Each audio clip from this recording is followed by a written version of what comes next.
Hey everybody, welcome to Monday. I hope you're having a good Monday. I'm having a pretty good Monday. I've had some internet connectivity problems, but other than that, it's been a pretty good Monday, which hopefully means it's going to be a good week. If you guys are joining for the first time, hello to everybody on Facebook, hello to everybody on YouTube, and hello to everybody on Twitch. This is our weekly Monday show called Refueled, where we look at some of the favorite moments and episodes from Fueled by Deathcast. And if you don't know that Fueled by Deathcast is our weekly podcast, comes out every single Thursday, wherever podcasts are found, Spotify, iHeartRadio, Apple Podcasts, or right from the source, deathwishcoffee.com/deathcast. And the best way to get notified, not only to subscribe to these shows wherever you love checking out podcasts, but definitely go on over to deathwishcoffee.com/thescoop. That's our Monday newsletter. Comes out every single Monday, and not only has the new podcast episodes in there, but a lot of other fun content as well. This week, coming out today, we just premiered a brand new documentary that was done on Death Wish Coffee. And if you missed that, I'll be putting links up to that on our social channels as well, so you'll be able to check all of that out. I do want to mention that before we get going, the biggest thing that everybody's been talking about at Death Wish Coffee and all of you out in those comments is our next mug release. If you guys don't know, we release hand-thrown Deneen pottery mugs whenever we can. It's been a little bit different this year because of COVID. But we're back in production, releasing mugs, and the next one to come out is our Cthulhu mug.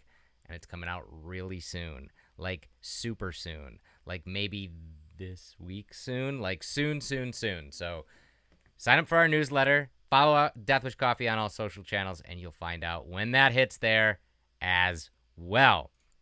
So we're going to get right into it. Last Christmas, I got the incredible chance to get Bob Bergen on the podcast. Now, Bob Bergen has been the voice of Porky Pig for almost 3 decades at this point. He got his start working on Tiny Toon Adventures and has voiced that character ever since for just about every iteration in Warner Brothers cartoons, which is really cool. But he's had an incredible career voicing for movies like Space Jam and Gremlins. He did a lot of the critters in Gremlins. And one of my favorite animated movies, The Emperor's New Groove. And we talk about all of that in this super clip that you guys are about to see, including the brand new Looney Tunes cartoon show. If any of you guys are HBO Max fans or subscribing to HBO Max, I cannot say enough good things about the new Looney Tunes cartoons. That's what it's called. It's a little bit of a mouthful. Looney Tunes cartoons.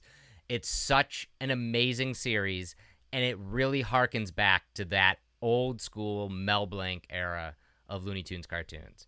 So without further ado, here is a look back at one of my favorite conversations of all time, because I've been a fan of Warner Brothers cartoons my entire life. So the chance to get to talk to Porky Pig was absolutely incredible. So here's Porky Pig himself, Bob Bergen. Fueled by Deathcast. Mel Blanc passed away in '89. And my first Looney Tunes job, I'd been working in other things, but my first Looney Tunes job was Tiny Toons in 1990. And I know that you draw a lot when you do Porky. You draw a lot from the different eras of Porky.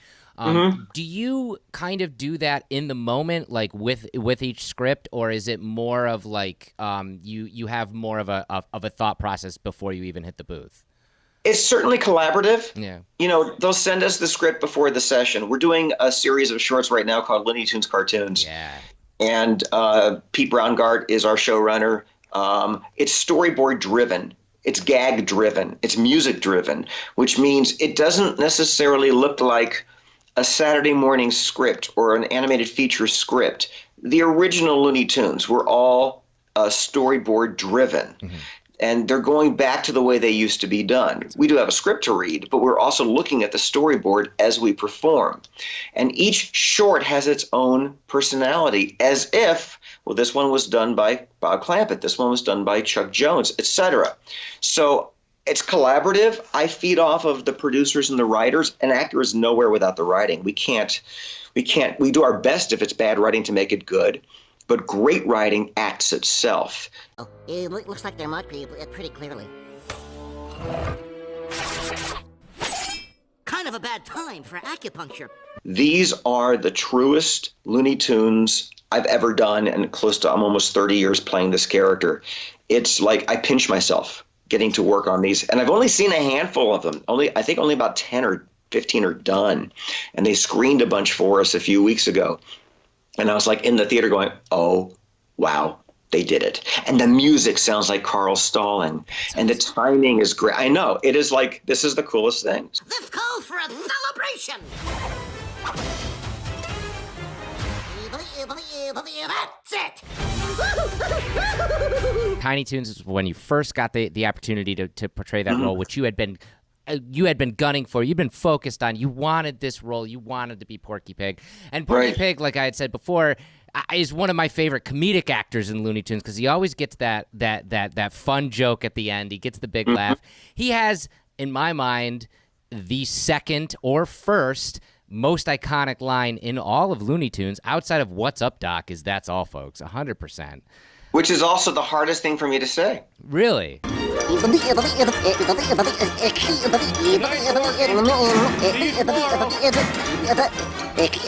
home, folks. Yeah, because Mel Blanc said it once, and that was in the 30s, and that was for Porky's Duck Hunt, which actually he didn't even use it in Porky's Duck Hunt. It was used in the next film where he came out of the drum and said, "That's all, folks." For Porky's Duck Hunt, you saw Daffy Duck dancing around what was spelled out as "That's all, folks." Mel said it once early on before he perfected the character, and they stopped having him come out of the drum to say it in the 40s. Mel didn't say it again until the 70s and 80s when he would do TV talk shows. So, and I'm always asked to do it for a Warner Brothers project because that's his trademark. When I do it, I'll say to them, do you want me to attempt to do what Mel Blanc did in the 30s or the way Mel Blanc would have done it in the 50s? And they always look at me like, what are you talking about? We just want Porky to say, "That's all, folks." And I would have them pull it up on YouTube, where Mel's "That's all, folks" originally is not the Porky character that we know of today. Right. I can't do it, actually. I can't do that Porky very well. If you look at some old interviews from the 70s and 80s, Mel's like, "That's all, folks." And the older one was, "That's all, folks." And I try to find a happy medium to please people because they always go, "It's not quite right." I'm like, I know. That is the most challenging thing I have to do for that character. An early job that you had was working on the movie Gremlins. What's an audition process like for that? Do you go into that and they have to describe to you what the hell a gremlin is, and then you have to come up with it? Yeah. I remember going to I think the sound editor supervisor. I'm not quite sure his exact title. Mark Mangini. I went to his office. They wouldn't show us a picture. They wouldn't show us anything from the film because they wanted to keep it quiet. And I said, "Well, what is a gremlin? Right. And what is the story?" He said, "We can't tell you what the story is." But he said, "You remember the little puppet with Jabba the Hutt that would cackle and laugh?" And yeah, that's kind of a gremlin. I said, "Well, will these gremlins be with people? Is it their own planet? Is it like the gremlin from the Bugs Bunny cartoon where he's flying in an airplane?" And he said, No, that's too cute. These are kind of malicious and evil, but we need to make them endearing. So he said, "I'm going to tell you some of the scenes, and I want to hear what you have to do." I said, "Okay." He said, "Can you do the sound of a gremlin exploding in a microwave?" And I said, "Why would a gremlin be in a microwave?" And he goes, "Please don't ask for exposition. I just want to know what a gremlin would sound like if it exploded in a microwave." And I said, "Okay," and I did it. And he said, "Can you do the sound of a gremlin on a ceiling fan that starts to twirl out of control and the gremlin goes flying into a jukebox?" I said, "Okay, again. Why is this happening? Is there another gremlin kind of turning the He goes, No, don't ask me for So I did all these things. "Can you do the sound of a gremlin who jumps into a pool and multiplies into other gremlins?" And I said, What? "Okay, now wait a minute. A gremlin jumps into a pool and that's how they procreate?" He goes, "Yeah, don't tell anybody that." I said, "Okay." And I did that. And I think our auditions were in like a November. I was told that day they were going to be doing callbacks in February, and they were going to record callbacks in December and start recording in January. I never got a callback. I just got a phone call that February that I got the job. And it was me, and it was Jim Cummings and Michael Winslow, and Howie Mandel was there for a few days. And then we actually did it to the picture. So I was like, oh, there's the pool scene. And I'll tell you how we did that sound. We were laying on our backs on the stage floor, and assistants were pouring Kern's apricot nectar into our throats, and us making gremlin sounds and gaggling and gargling on that was the sound of the bubbling. Well, you couldn't hear us because the score was so big and the sound effects were so big. But that was my first movie. It was a terribly fun, and just, Steven Spielberg is executive producing. Joe Dante is directing. Holy cow. Yeah. Holy cow. It was special. My favorite squirrel in the entire world is Bucky from Emperor's New Groove. Thank you. It's one of my favorite movies of all time, and what a cool little thing. And that kind of goes back to that gremlin thing. Do you go into an audition like that as auditioning for a squirrel? Well, first of all, I didn't audition for it. I had a relationship with the casting director, Mickey McGowan, who I'd done a billion features for, and she just called me up one day and she says, "You're going to work on this film, but they're going to want you to play a squirrel."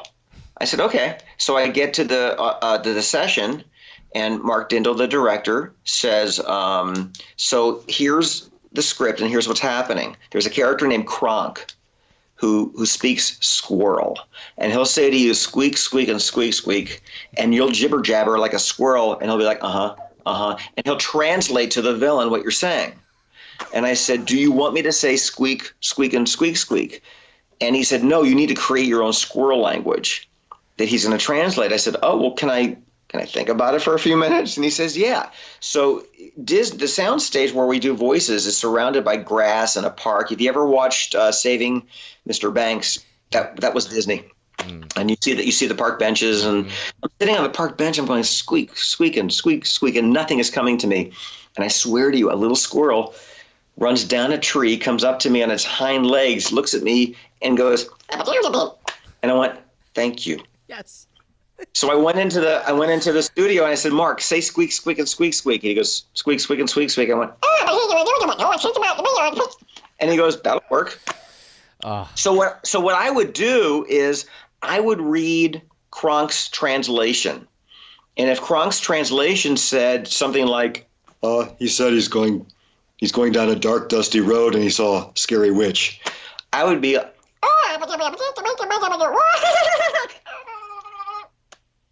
so that's how I created the character, and that's how I tried to make the gibber sound a little bit like the content and the intent of the script. That's amazing. That one job that I was hired for one day, and that became 2 and 3 because they kept writing more stuff for him. Yeah. We did a straight to video sequel. Yep. And I did 3 years on a series. So the moral of that story is, young actors, there are no small parts. Don't say no because I'm not playing the lead. It can be bigger eventually. And today's job or audition is an insurance policy for another one. One of the most iconic instances where you've been able to portray that character, which is an amalgamation of voice acting and on-screen and animation, is, of course, Space Jam. And what a just a lightning in a bottle type thing. Like that, it combines sports and celebrity and like I said, on camera and animation. Was that experience? Have you ever experienced anything like that since or before? Was that like a singular experience doing Space Jam? Every job is unique. Every job is different. You can't really compare this film from that film. That was okay. I'm going to tell you lots of stories. Do you have time? I have so much. I'm so happy that you still want to talk to me. Like, okay. God, this is great. Because I always get nervous because I talk a lot, and if you're on a time crunch, it's okay. No, I love this. I got to go. I love it. So, I did early on in my Warner Brothers career. They did these Nike commercials with Michael Jordan. I remember those. Yep. And the first one I did where Michael Jordan comes out and says, "That's all, folks," and Porky goes, Hey, look, that's my line. That's all, folks. Well, that's my line. okay. So the day of that session, I had laryngitis. And I literally sounded like this. Oh, my God. The producers at the ad agency translated that as, "I lost the ability to do this character." So 2 weeks later, they hold auditions for the Porky Pig character. And I said to my agent, "What do we do?" And my agent says, "Let's have you audition under a fake name and see what happens." Whoa. So I auditioned under a fake name and got it. And walked in, and they're like, And so that was that one. Then we did another Nike commercial, and that eventually became the idea of the movie Space Jam, which I still had to audition for. Wow. And I remember I went to the audition, and the waiting room was just filled with actors. And the casting director came up to me and said, "I understand you've played this character before." I said, "Yes, I have." He goes, "How many times?" I said, "I don't know." He grabs me by the shoulders and he gets in my face. He goes, "How many times? Because it's going to give you an edge to Ivan Reitman, who was producing and also holding the auditions." I said, "I don't know." He goes, "Tell Ivan you've played this character multiple times." I said, "Okay." So I walk in, and Ivan Reitman's looking at a piece of paper, writing on something. I said, "Mr. Reitman, my name is Bob Bergen. I've been told to tell you that I've played this character multiple times." And without looking at me, he says, "Well, since there's a lobby full of people trying to get that job away from you, that's kind of irrelevant, isn't it?" And I was like, "Oh, this is going to be fun." Oh. So the lines that we had, and I don't even remember if they stayed in the movie, they weren't very Porky-esque. And I would deliver a line, and I would say, "Mr. Reitman, can I do this again my way?" And he goes, "Sure, but if I don't like it, I'm going to say we're done." And I did it, and he goes, "That was good.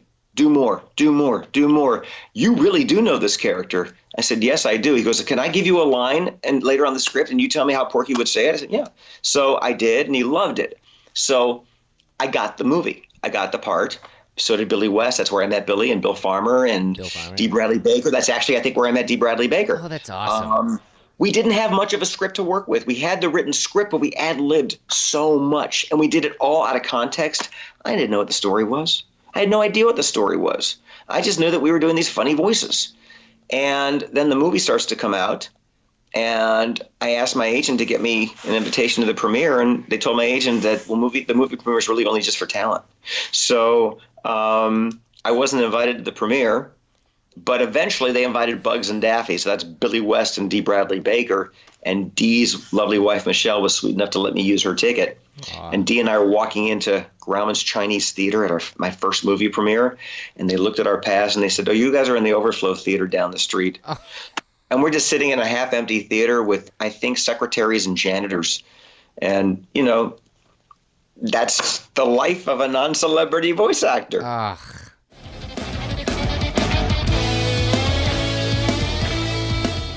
That was so cool talking with Bob. 100%, if you guys are interested in that, go back into the archives of Fueled by Deathcast and check out that episode. That is just literally the tip of the iceberg with him. You know, full disclosure, when I get guests on the show, I always ask for like a solid 30 minutes, you know, because I feel like anybody can have, I can dive into a good conversation with that amount of time, with like a 30-minute conversation. And, you know, sometimes it's tough to even get that. Bob went for over an hour. It was amazing. Telling me stories about every different aspect of his career, how he got the role of Porky, how he met Mel Blanc as a kid. It's absolutely incredible. And like I said, the easiest way to do that is go on and check out Fueled by Deathcast and subscribe to it wherever you listen to podcasts. And this week, any music fans out there, this week on Thursday, I got a really special guest coming up. You guys, I hope you guys like metal. If you like metal, you're going to love this guest. It's going to be Chad Gray on Thursday. Chad Gray is the singer of Mudvayne and also Hell Yeah, and he's going to be on Fueled by Deathcast this Thursday. So subscribe to the show, and you'll be notified as soon as it hits the podcast airwaves. Thank you guys so much for tuning in. And as always, I really do hope you have a wonderful Monday and a wonderful rest of the week. I'll be back live on Wednesday with an update. I got some fun stuff to talk about. And, yeah, as always, stay caffeinated and keep your mugs up, everybody.